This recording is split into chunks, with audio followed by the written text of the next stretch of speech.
As the old saying goes, accidents happen, and no matter how it happens, getting into a car crash is downright scary. However, you can allay your fears about your car insurance company paying you if you know what to do first. It starts with keeping calm. Car accident attorney Stephen Holman says, in the immediate aftermath of a collision, your actions can be a key factor towards favorable results. By making sure you follow the proper protocol, you can help the process of filing an insurance claim or obtaining a settlement.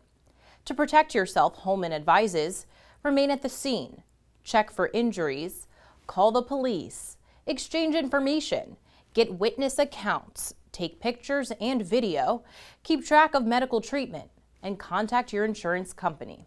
But make sure to consult with a car accident lawyer before making formal recorded statements to anyone from the insurance companies. When the quality of representation truly matters, turn to the lawyers at the Holman Law Firm.